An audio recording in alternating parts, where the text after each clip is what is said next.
bendiga, hermanos. Les saludo en el amor del Señor a cada uno de ustedes, a las visitas presentes también.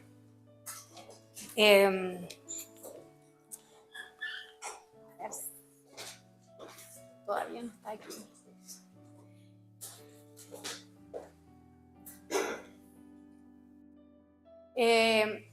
Como decía el hermano, como él leyó, gracias.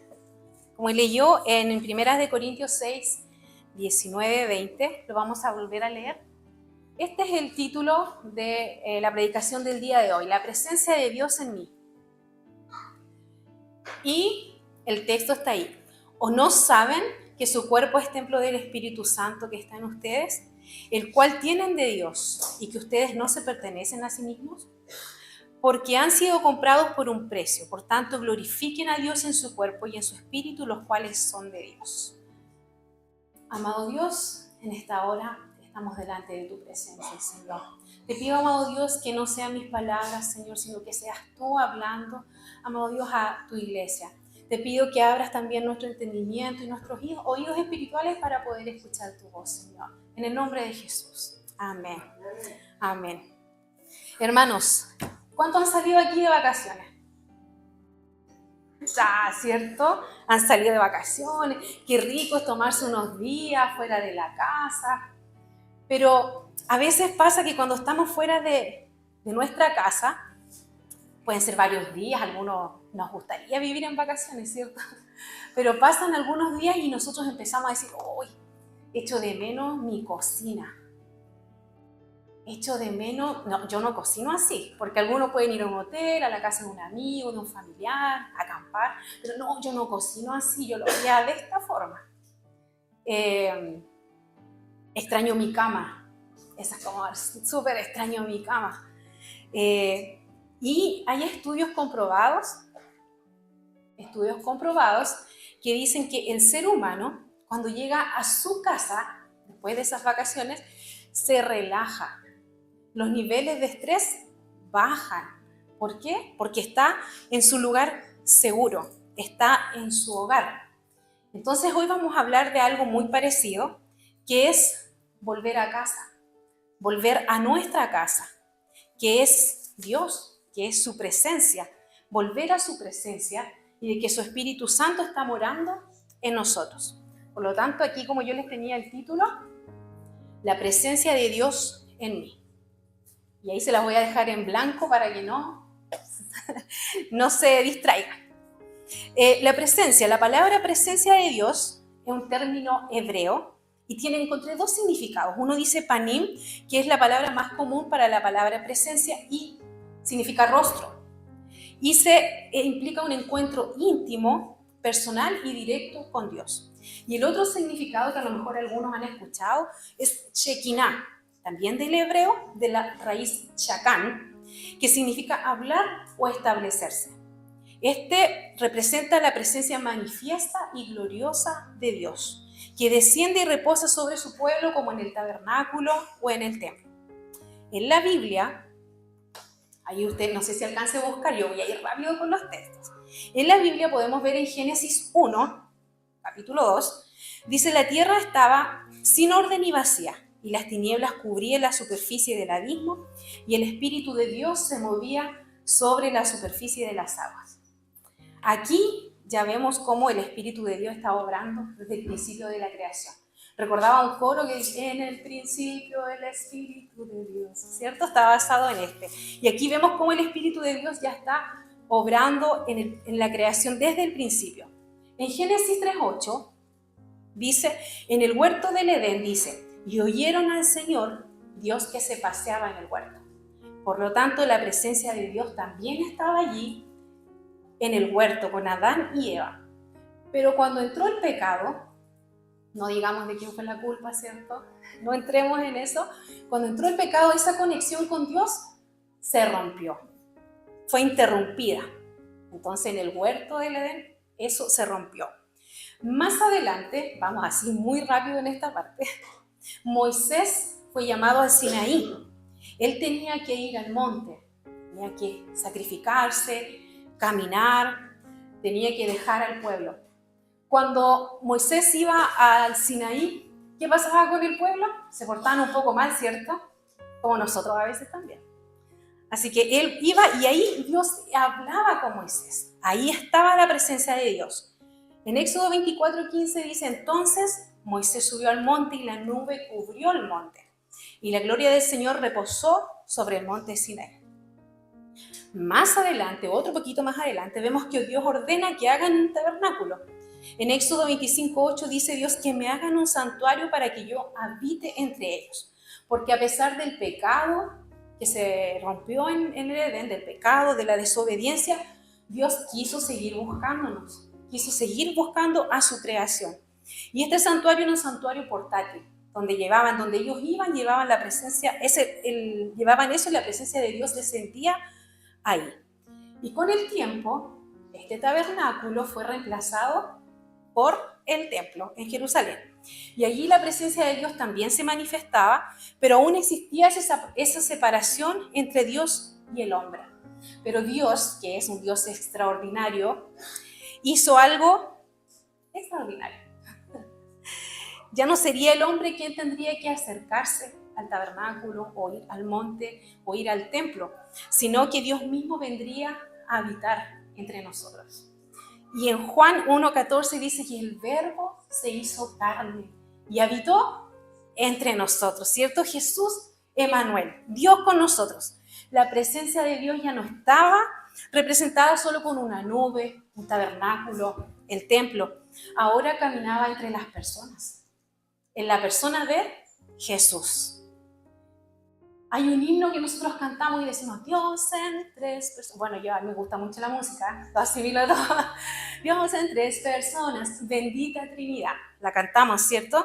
Dios Padre envía a Dios Hijo, quien vino a reconciliarnos con Dios por el pecado. Ese pecado nos separaba y cuando Jesús murió ocurrió algo súper impactante para las personas, aparte de los que no creían que era el Mesías. Hubo un gran terremoto, pero aparte de eso, en el templo había un velo que separaba a los simples mortales porque ahí estaba la presencia, se manifestaba la presencia de Dios. Y ese velo se rasgó. Dicen las fuentes judías que podría haber medido 10 centímetros de grosor o incluso la palma de una mano. No es como una telita que se rasgó. Fue algo totalmente increíble. Se rasgó. Y eso nos abrió paso. Ya no estábamos separados de Dios, sino que teníamos un acceso directo a la presencia manifiesta de Dios, a su presencia. Gracias a Jesús ya no estábamos más separados, sino que quedamos habilitados a tener acceso directo a Él. Esta palabra la hemos escuchado harto en este culto, la presencia manifiesta de Dios. ¿Qué es?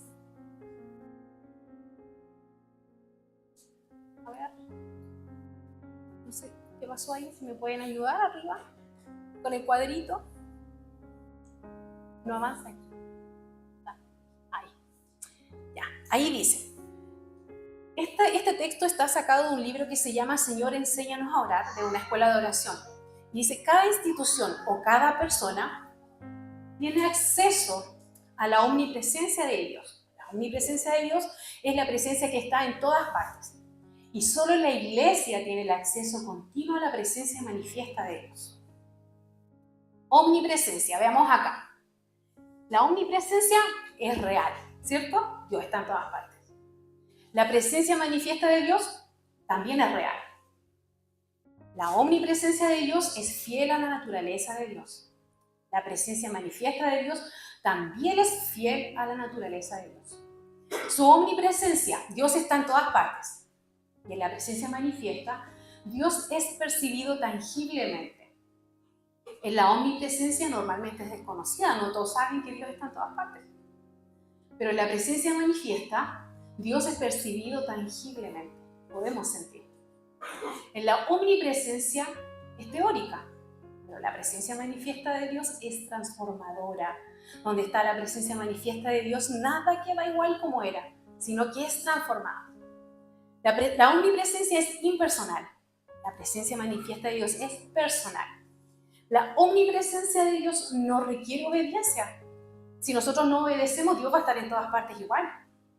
Pero su presencia manifiesta, la obediencia es requerida.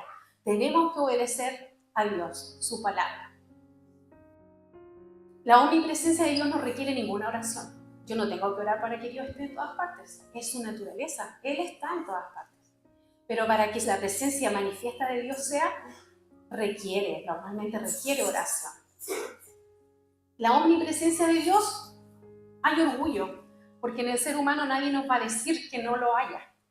Pero en cambio, cuando está la presencia manifiesta de Dios, hay contrición, porque ahí se consume el yo, se consume el orgullo, cuando está la presencia de Dios manifiesta.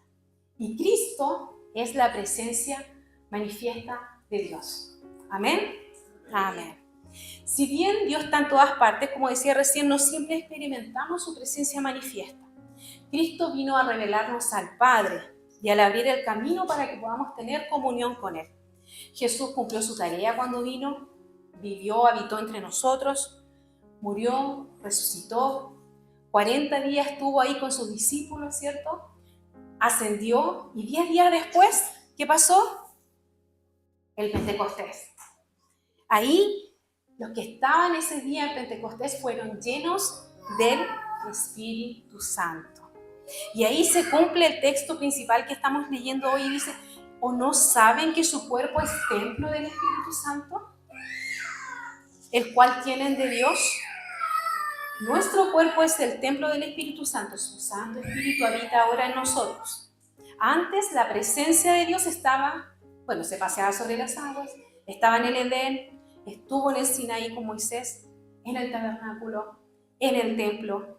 Y después Dios mismo vino en persona a través de Jesucristo y hoy por medio de su Espíritu Santo habita en cada uno de nosotros, en cada creyente. Cristo nos revela perfectamente a Dios y hoy su presencia habita en nosotros por medio de su Espíritu Santo. ¿Y cómo? Eso es a través del sacrificio que hizo Jesús. Y el precio fue alto. Dice ahí en nuestro mismo texto del día de hoy, 1 Corintios 6:20, dice, porque han sido comprados por un precio. ¿Cuál es ese precio? La sangre de Cristo, ¿cierto? Y si bien Dios está en todas partes, nosotros que tenemos su Espíritu Santo, donde nosotros vayamos, somos portadores de su presencia.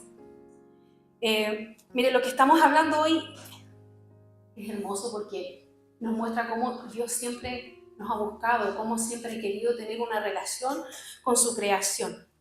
Pero a veces la vida pasa tan rápido que nos olvidamos de la grandeza de Dios, de su presencia manifiesta, de su Espíritu Santo en nosotros. Y ocurra algo que no nos damos cuenta, esto pasa lentamente, paulatinamente, que perdemos el primer amor y comenzamos a enfriarnos. Pasa de repente que decimos, un día que no ore no pasa nada, 2 días, 3 días y no nos damos cuenta y va pasando el tiempo. Hoy no leí la Biblia, hoy no leí la palabra del Señor, 1 día, 2 días, semanas. Nos vamos enfriando lentamente y no nos vamos dando cuenta y empezamos a ser pasivos. Y la pasividad espiritual, querido hermano, es muy peligrosa, porque si no estamos en conexión con el Señor, ¿qué voces empezamos a escuchar? ¿A quién estamos escuchando? ¿Y cómo podemos cumplir el mandato? Ir y predicar el Evangelio. Si estamos pasivos espiritualmente, ¿cómo lo podríamos hacer? ¿Podemos acaso entregar lo que no tenemos? ¿Podemos? Una fe pasiva, ¿por qué es peligrosa? Porque no lucha contra el pecado, no lucha, no crece en una disciplina espiritual, no interesa leer la Biblia, sabe que es su deber, pero no lo hace. No ora suficiente o no oramos simplemente, no resiste la tentación y se vuelve vulnerable al enemigo. En 1 de Pedro 5:8 dice, sean de espíritu sobrio, estén alerta porque su adversario el diablo anda al acecho como león rugiente buscando a quien devorar. Está buscando, el enemigo no descansa y una fe pasiva, una fe que duerme es muy fácil de matar y de enterrar, porque no es una fe activa. No podemos vivir una vida cristiana victoriosa con una actitud pasiva. Y aquí esto no se refiere a que una vida victoriosa cristiana sea estar en todas las actividades, estar todo el día en el templo, estar en todo. No, es una vida de comunión personal con Dios, que requiere intención, ser intencionales. Yo sé que voy a tener todo mi día ocupado, pero dejo una alarma un ratito, empezamos con 5 o 10 minutitos, siendo intencionales de buscar al Señor, la disciplina y la acción. Esa es una vida cristiana victoriosa. El resto ya es añadidura, el resto de lo que hacemos también, eso es producto de. Recordemos que cuando nosotros volvemos a Jesús, automáticamente nos volvemos contra Satanás. Significa que estamos contra el mundo, somos contracorriente, no hacemos lo que el mundo dice, somos totalmente el lado opuesto.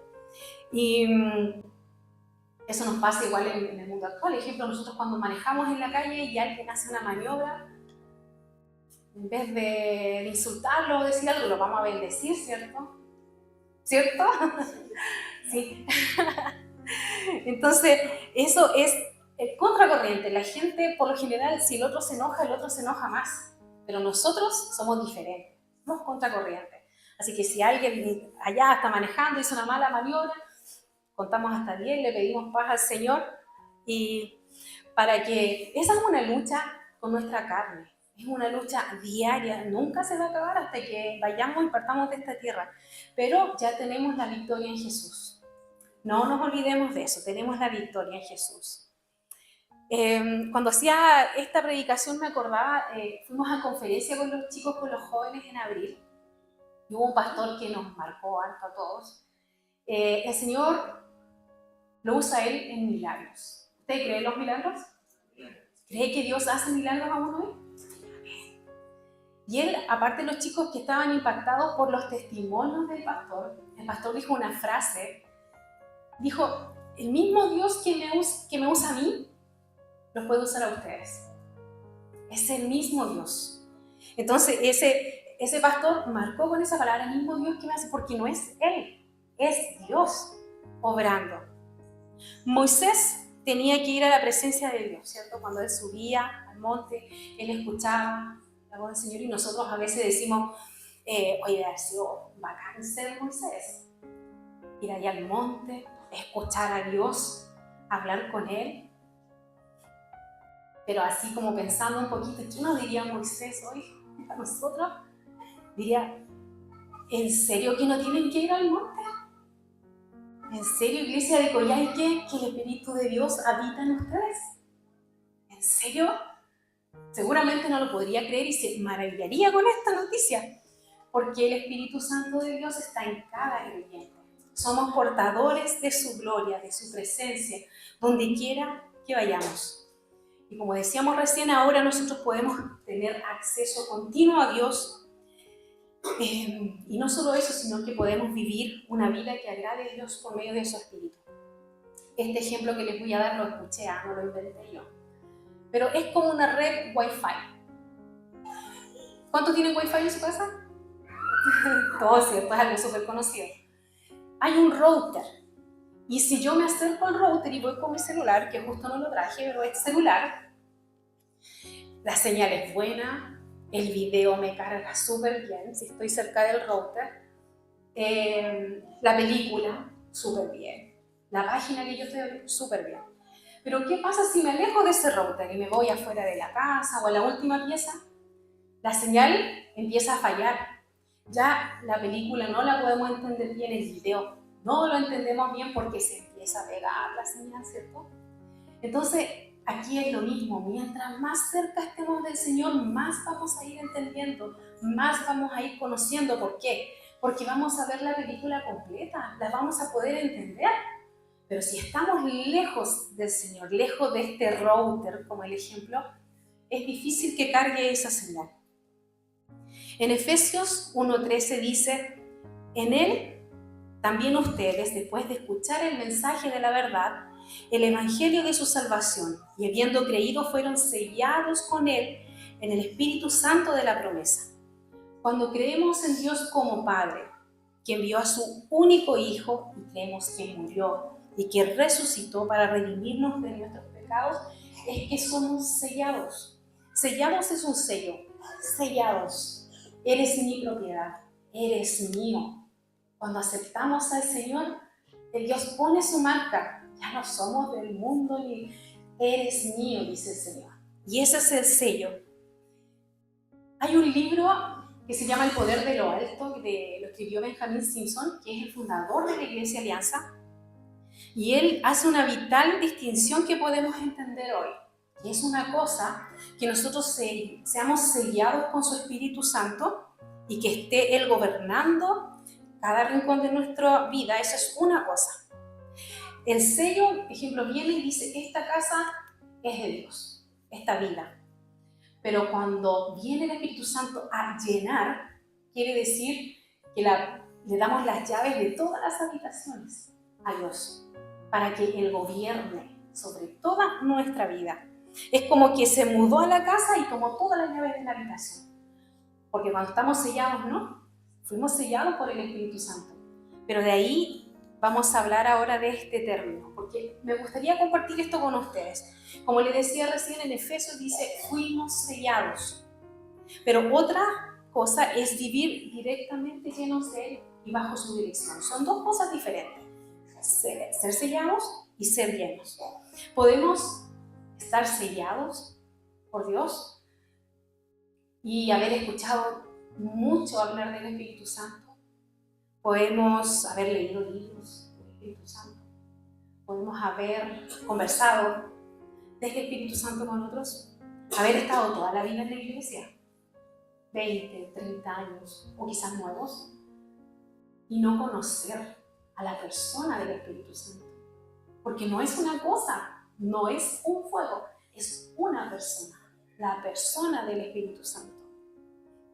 En Efesios 5:18 dice, no se embriaguen con vino, en lo cual hay disolución, sino sean llenos del Espíritu.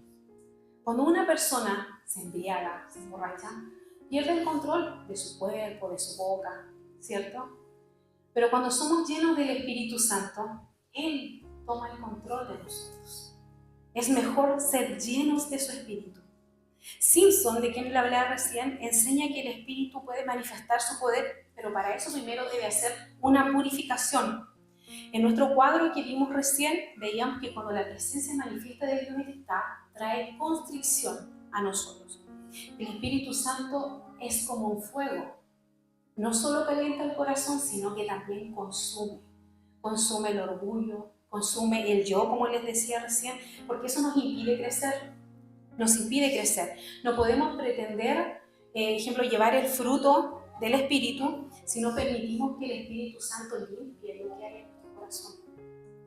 Esa limpieza, lo que hablábamos hace un tiempo atrás de la kenosis, que es entregar todo al Señor. Límpiame, Señor, te entrego todo. Ven y lléname con tu Espíritu Santo. Quiero ser llena de tu Espíritu Santo. Esto es diario. Ese ya es nuestra parte. Ser llenos para pedirle al Señor.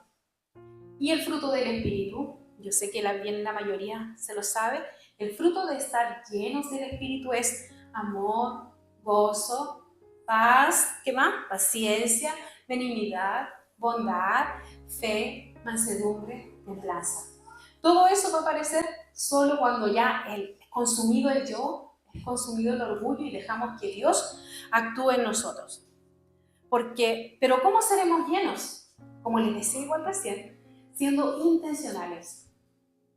En Efesios 5:18, donde dice, no se embriaguen con vino, sino sean llenos del Espíritu, sigue otro texto y dice, hablen entre ustedes con salmos, himnos y cantos espirituales, cantando y alabando con su corazón al Señor. Den siempre gracias en todo en el nombre de nuestro Señor Jesucristo, a Dios el Padre. Llenarse de su Espíritu Santo es escuchar su voz, reconocer su voz, reconocerlo como guía. En Juan 16, del 13 al 15 dice, pero cuando Él, este Jesús hablando, el Espíritu de verdad venga, lo guiará a toda verdad, porque no hablará por su propia cuenta, sino que hablará todo lo que oiga y dejará saber lo que habrá de venir. Él me glorificará porque tomará de lo mío y se lo hará saber a ustedes. Todo lo que tiene el Padre es mío. Por eso dije que Él toma de lo mío y se lo hará saber a ustedes. El único que puede hacer que vivamos vidas completamente apasionadas por Jesús es el Espíritu Santo. De la forma que un mejor amigo puede describir a su mejor amigo, un esposo a su esposa, así el Espíritu Santo nos revela las gloriosas riquezas de Cristo Jesús. Dice 1 Corintios 2:10, pero Dios nos las reveló, las reveló por medio del Espíritu, porque el Espíritu todo lo escudriña, aún las profundidades de Dios. Una vida de frialdad espiritual es consecuencia de descuidar la tierna y dulce voz del Espíritu Santo, de no escuchar su voz. En Efesios 4:30 dice, y no entristezcan al Espíritu Santo, por el cual fueron sellados para el día de la redención. No le hagamos entristecer, sino que queramos nosotros tener una comunión con Él, conocerle. Y cuando hablamos de esto también es hermoso porque el Espíritu Santo no solo vino a darnos el poder para vencer el pecado, no vino solamente para guiarnos a la verdad, no vino solamente para ayudarnos a no pecar más, sino que vino para tener comunión con nosotros y para que nosotros les conozcamos a Él. Cuando nosotros conocemos al Espíritu Santo, conocemos a Cristo. Y a través de Cristo, nosotros conocemos al Padre. En Romanos 8 dice, el Espíritu mismo da testimonio a nuestro espíritu de que somos hijos de Dios. Y si somos hijos, somos también herederos. Herederos de Dios y coherederos con Cristo. Si en verdad padecemos con Él, a fin de que también seamos glorificados con Él. Y el texto que leíamos delante también, 1 Corintios 6:20, dice, por tanto glorifiquen a Dios en su cuerpo y en su espíritu, los cuales son de Dios. Y ahí como para ir concluyendo, hermanos, y esto es cortito, según yo. Ya nosotros no tenemos que ir a un lugar para ir a la presencia de Dios. Los que somos hijos de Dios llevamos su presencia donde quiera que vamos. Somos portadores de su gloria. Somos el templo del Espíritu de Dios. Y en este día especial, una vez al mes nosotros hacemos un culto de misiones. Recordamos que tenemos una obrera al otro lado del mundo, pero la iglesia es misiones. La iglesia es misiones. Un mandato imperativo que Jesús dijo fue ir y hacer discípulos. Vayan. Pero si no estoy lleno de Dios, ¿qué estoy transmitiendo a los que me rodean? Si mi corazón está lleno de amargura, ¿qué van a recibir los demás? Si mi corazón está lleno de temor, ¿qué le mostraré al mundo? Y si quiero hablar de Cristo, pero no paso tiempo con Cristo, ¿de qué voy a hablar? Querido hermano, querida visita, el Espíritu Santo te ama y desea una relación contigo a diario para que puedas compartir con otros. Entrega tu vida al Señor, rinde tu voluntad, muere a tus deseos y deja que sus deseos, la voluntad de Dios a través de su Espíritu Santo, tomen el control de nuestras vidas. Tú eres el templo, querido hermano, donde habita la presencia de Dios. Yo soy el templo donde habita la presencia de Dios. El Espíritu Santo habita en usted. El Espíritu Santo habita en mí. Deseemos, hermanos, estar llenos. ¿Cómo podemos llenarnos si no nos vaciamos primero y no entregamos al Señor todo lo que está en nuestro corazón? Entreguémosle a Él nuestras cargas, nuestras preocupaciones, las enfermedades. Desde mañana, todo, entreguémosle el mañana, el futuro, el hoy. Todo entreguémosle a Él y digámosle que nos llene de Él, que nos llene, porque ya somos sellados por su Espíritu Santo, pero el ser llenos del Señor requiere una comunicación diaria con Dios. Esa comunicación diaria es a través de la oración, a través de leer su palabra, a través de una relación diaria, como les decía, con Dios. Nosotros, para ser llenos, también nosotros reconocemos que Dios envió a su único Hijo a morir por nosotros. Hizo ese gran sacrificio para que nosotros seamos perdonados y tengamos acceso directo al Padre a través del Espíritu Santo en nosotros. La misma presencia que se movía sobre las aguas, la misma presencia que estaba con Moisés, la misma presencia que estaba en el tabernáculo, la misma presencia que descendía ahí en el templo, habita hoy en usted y en mí. Esa inquietud que hay en el corazón a veces, o un vacío en el corazón, es porque no estamos en el lugar que pertenecemos. Fuimos creados para Él, fuimos creados para adorarle. Por lo tanto, en esta tarde, hermanos, la invitación es que volvamos a casa, que volvamos al verdadero hogar, que volvamos al Padre, que volvamos a su presencia. En 1 Corintios, como leímos 6, 19 y 20, hermanos, quiero leerles esta versión. La versión es el mensaje. Dice: ¿o no se dieron cuenta de que su cuerpo es un lugar sagrado? El lugar del Espíritu Santo. ¿No comprenden que no pueden vivir como se les antoje, derrochando aquello por lo que Dios pagó un precio tan alto? La parte física en ustedes no es un accesorio perteneciente a su parte espiritual. A Dios le pertenecen todas las obras. Por lo tanto, permitan que la gente vea a Dios en ustedes y por medio de su cuerpo. Le invito, hermanos, a que ahí donde están podamos cerrar nuestros ojos. Señor, reconocemos que hoy te hemos fallado, Señor. Que hemos olvidado que somos el templo, que tú habitas en nosotros y le hemos dado importancia a muchas otras cosas que son añadiduras. Ayúdanos a recordar que somos portadores de tu gloria, que el Espíritu Santo mora en nuestras vidas y que podamos llenarnos cada día para darte a conocer. Señor, purifícanos, lávanos, renuévanos, restáuranos, Señor, te queremos conocer. Gracias, Dios, por enviar a tu único Hijo a morir por nosotros. Y gracias, Jesús, por enviarnos al Espíritu Santo, porque como dice tu palabra, nos convenía que así fuese. Gracias. En el nombre de Jesús. Amén. Que el Señor les bendiga.